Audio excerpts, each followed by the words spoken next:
As you've been listening to us here today, are you getting the sense that it is our desire that your complete approach to life be the relationship between the thoughts that you're thinking here in this moment and who you really are and that which you've become? Yes.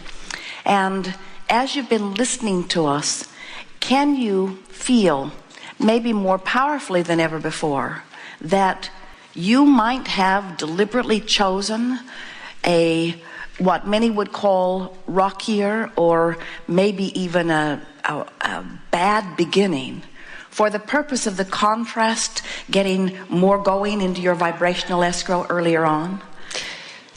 May I say something? Certainly. Many times I do, and sometimes I don't. Sometimes I really, really know that my beginnings have led to who I am today, and I most of the time like who I am today. Sometimes I know I have a lot more but to go. That's the point that we're really wanting you to feel, is that for everyone, regardless of the intensity of the drama, for everyone, the contrast that surrounds them is causing an expansion of who they are. And the only question ever to ask in any moment is, am I keeping up with that expansion? And rather than should I have chosen, or would it have been better if my beginning had been different? Because we so want you to accept that your beginning was perfect, and that now, like everyone else, you have the option of getting up to speed with that which you have become as a result of the life you've lived, or not. But still, those are the options. In other words, if people spend a lot of time, and they do, they want to compare the conditions that surround them with the conditions that surround everyone else. And in that comparative experience, almost everyone gets pointed upstream, where if instead of comparing the condition or judging the condition or wishing that the condition had been otherwise, if instead you accept that there must have been something that you wanted, or you would not have been born full force into it, and that who you have become as a source energy being was dramatically enhanced because of it, and that now you have the option of reaping the benefit of all of that.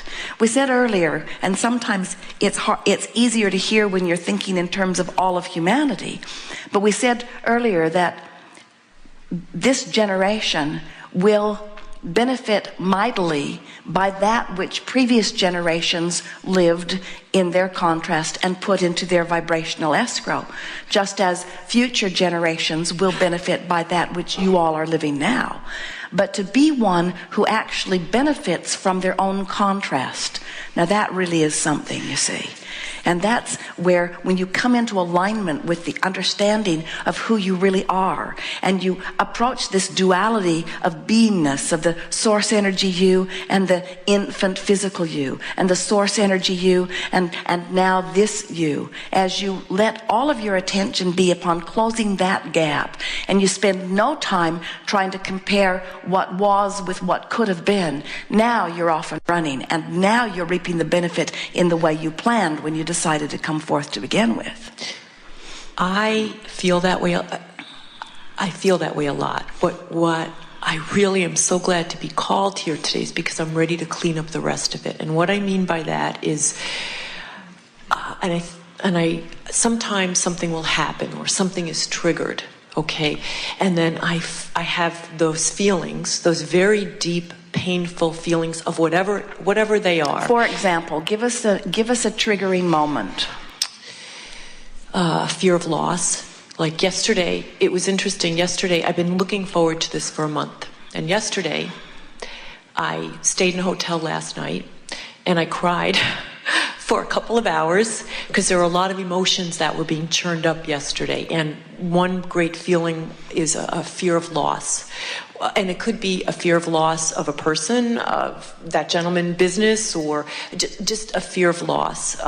But you see, we can't let you just pass these things off, assuming that they're something that they're not. Okay. We want you to understand that feeling that comes over you, that you are describing as fear of loss, is what it feels like when you choose to look at an aspect of your life in a way that the source energy part of you will not ever see it. In other words, the thing that we want you to feel, sometimes we'll be talking to someone who's had a lover and the lover has gone away. And they want to talk about how to bring the lover back. And we want to say to them that they're not missing their lover. They're missing the way they felt when they were with their lover. And then we want to say they're not missing their lover. They're not really missing the way they felt when they're with the lover.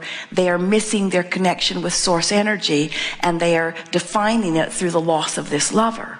So in a sort of similar way, we're wanting to say to you that that feeling of loss is always the same thing. It's you not keeping up with you. And you want to blame it on a rocky beginning. You want to blame it on not having a mother when you began. And we can understand why a lot of people would help you point in that direction. But we're here to tell you, negative emotion is always one thing and one thing only. It's you depriving yourself of your source energy. That's what it is. That feeling of loss is not letting yourself be up to speed with who you really are because of some choice of some thought. And so we watch people in therapy for years that never make any progress at all because they're looking for love in all the wrong places. They don't realize what that absent feeling is. And what it is a vibrational variance from who you really are. When you look at your life in a way that you choose to then describe it as a hard beginning, your inner being will never look at it that way, because your inner being understands that all of you come forth, and all of you come forth into an environment where you have the option of letting the wholeness of who you are be present in any moment or not, you see. You give far too much credit to the people who surround you and not nearly enough credit to your own ability to come into alignment with who you are. It's such an interesting thing to watch. You are all such independent little buggers. You come forth wanting to express your independence, but let one of you be born into an environment where it's sort of encouraged, and then you feel like you were deprived of necessary resources. And we say, you can't have it both ways. You are all independent beings wanting the independence of being able to choose your own thoughts so powerfully that you could choose bondage if you chose bondage. But that you have within you a guidance that always calls you to the alignment of who you really are. May I say something? Yes. I agree with everything you say. I sometimes I can feel a certain way, and I'm sorry, I can't give you a great example right now, but something hits me, and my whole being changes, and and I think I'm okay. I think I've got it. I think I'm heading forward. I feel really good. And then somehow something hits me, and all of a sudden I feel differently, and I have to tell myself my life is good, my life is good, my life is good. And then I feel this way, and it's so discouraging. It becomes another layer, because I think I'm doing great, I feel good, I've made my life a certain way. Well, it shouldn't be discouraging once. You see, here's the thing that we wish for you.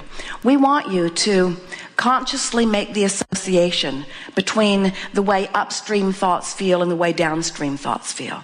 And we want, in other words, upstream thoughts are, I was abandoned at birth, and I got off on a sort of shaky foot, and I was never really appreciated, and life was really hard for me. And even if all of that is true, they're still really upstream thoughts. Downstream thoughts would go something like, well, apparently I was a really independent energy, and even though it's always known to you when you're coming into your physical experience what the immediate outcome is going to be, apparently I wasn't alarmed about having a mother that was not going to survive. In fact, it must have been something that I was not only willing, but eager to participate in, because I came headlong into this experience with great anticipation, and I'm glad that I've come. That's a downstream thought. An upstream thought says, well, the people who surrounded me, there should have been more of a support system. They should have have filled in and done a better job for me. That's upstream. A downstream thought goes something like, well, apparently my independence had preceded me,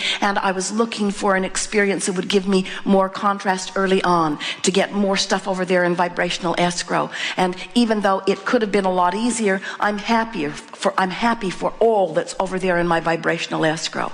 And an upstream thought is, I needed my mother. A downstream thought is, I had my inner being. An upstream thought is, I needed others to be closer and guide me and show me the ways of the world more easily. A downstream thought is, apparently I really wasn't so interested in the ways of the world. I was more interested in coming into alignment with who I really am. An upstream thought is, well, I wasted a lot of time not knowing this. A downstream thought is, but now I'm figuring it out. And I wouldn't be figuring this out with the intensity that I'm figuring it out if it hadn't been for that strong catalytic life that I lived in the beginning. In other words, you don't have to go back and sort through it all and figure it all out. All you have to do is what every other person in the world has to do right here and now. You have to feel the alignment as you are closing the gap between you and you, or widening the gap between you and you. In other words, you have that knowledge within you, and a wonderful life that's spread out before you that gives you an opportunity to feel upstream or downstream thoughts. And that really is all there is to it. You don't need to spend any more time sorting that out. Here you are, finally born in this body with a support system around you, but it isn't the physical support system around you. Let us just put it to you bluntly. The physical support system that is there to support most of you is the problem that we are now trying to help most of you get rid of. It's that support system that in many cases coached you out of your awareness of your own connection to source energy. So it's really so way past time to let all of that go. You don't have to explain anything to anybody. You don't have to justify one more thing. And what we've noticed with most people who are standing in a place similar to where you're standing is that whether they were abandoned at birth or whether something else happened along the way, almost nobody is completely happy with where they stand right here and now. And they're looking for reasons to explain why they're not standing in a better place. And every bit of that is upstream. Every bit of that is upstream. You finally got to make peace with where you are. You finally got to say, where I am is where I am, and I'm just like everybody else. I'm putting my boat in the stream, and I got an option. I can turn it upstream or downstream, but those are my options. And when you start making more downstream choices, when you start reaching for the thought that feels best, not the best thought you've ever thought, but the best thought that you can find from where you are, as you reach for this downstream thought, what begins to happen is you begin to feel the wholeness of who you are approaching life. And suddenly, with not much effort, we're talking about a few days or weeks of reaching for increasingly better downstream, better feeling downstream thoughts, what begins to happen to you is you begin to feel so blessed and so filled with the love that you've been looking for that it's radiating through you, and then it becomes inconsequential of when it came to you. It's always been there for you, you see. Source would never send a baby into an environment of orphanage or into an environment of abandonment. Source has always been there for you, you see. And we just want you to know that even under the conditions that you've lived, you're not the first one that lost track of that bead to source. But now you're back on the track. And now it's more than going to make up for the time that you did not consciously know about it. All I can say is I appreciate that, and I believe it. Yes. So on a day-to-day basis, what kinds of things cause you some negative emotion? And let's turn some of them downstream. Oh boy. Can I just say something about that too for a second?